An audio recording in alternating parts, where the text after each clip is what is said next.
Psychology ایک ایسی چیز ہے جس کے بارے میں آج کل بہت زیادہ بات کی جاتی ہے، لیکن زیادہ تر لوگ اس کا اصل مطلب نہیں جانتے۔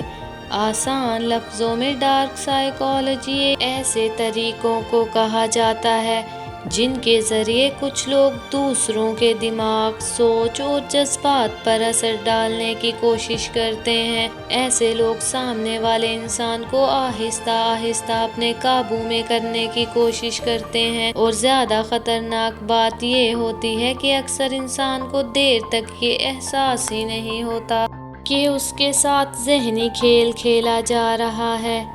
بعض لوگ باتوں سے دوسروں کو کمزور کرتے ہیں، بعض لوگ خوف پیدا کرتے ہیں، اور بعض لوگ اتنی چالاکی سے جھوٹ بولتے ہیں کہ سامنے والا سچ اور جھوٹ میں فرق ہی نہیں کر پاتا۔ آج کے زمانے میں یہ چیز ہر جگہ نظر آتی ہے، اسکولوں میں، دفتر میں، دوستیوں میں، خاندانوں میں، اور خاص طور پر سوشل میڈیا پر کچھ لوگ دوسروں کو نیچا دکھا کر خود کو بڑا ثابت کرنے کی کوشش کرتے ہیں۔ کچھ لوگ ہر وقت تنقید کرتے ہیں تاکہ سامنے والے کا اعتماد ختم ہو جائے، اور کچھ لوگ ایسے الفاظ استعمال کرتے ہیں جن سے دوسرا انسان خود کو بے بس محسوس کرنے لگتا ہے۔ مثال کے طور پر، اگر کوئی انسان ہر بات میں آپ کو غلط ثابت کر رہا ہو، آپ کی ہر کامیابی کو جھوٹا دکھائے، یا آپ کو یہ احساس دلائے کہ آپ کچھ بھی صحیح نہیں کر سکتے، تو یہ صرف مذاق نہیں بلکہ ایک ذہنی کھیل بھی ہو سکتا ہے۔ اسی طرح کچھ لوگ کبھی بہت زیادہ اچھا رویہ دکھاتے ہیں اور کبھی اچانک سرد ہو جاتے ہیں تاکہ دوسرا انسان الجھن میں مبتلا رہے اور ہر وقت انہی کے بارے میں سوچتا رہے۔ بعض لوگ جان بوجھ کر خاموش رہتے ہیں تاکہ دوسرا انسان بے چین ہو جائے اور خود کو قصوروار سمجھنے لگے۔ کچھ لوگ دوسروں کے ڈر کو استعمال کرتے ہیں، کچھ لوگوں کی کمزوریوں کو اور کچھ لوگوں کے جذبات کو، کیونکہ انہیں معلوم ہوتا ہے کہ ہر انسان کے دل میں کوئی نہ کوئی خوف ضرور ہوتا ہے۔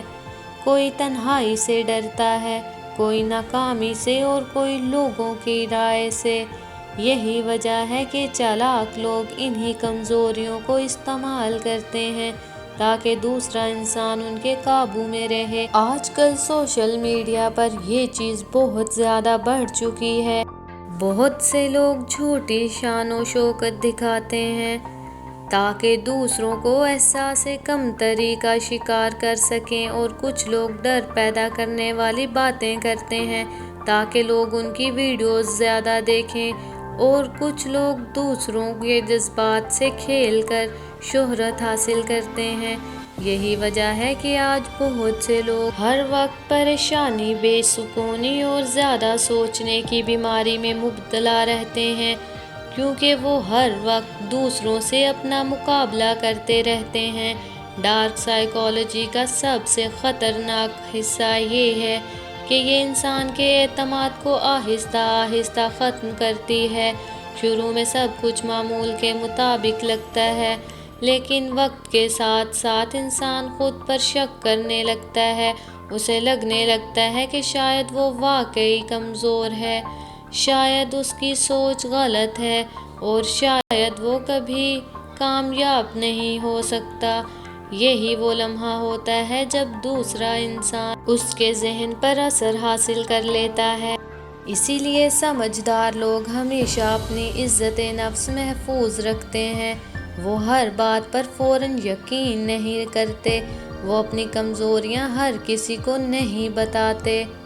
اسی لیے ہمیشہ ہوشیار رہیں اور ایسے لوگوں سے دور رہیں جو آپ کے جذبات کے ساتھ کھیلتے ہیں، کیونکہ اصل طاقت دوسروں کو قابو کرنے میں نہیں بلکہ خود کو مضبوط بنانے میں ہے۔ جب انسان اپنے دل اور دماغ کو مضبوط بنا لیتا ہے تو پھر کوئی آسانی سے اسے دھوکہ نہیں دے سکتا اور نہ ہی اس کے جذبات سے کھیل سکتا ہے۔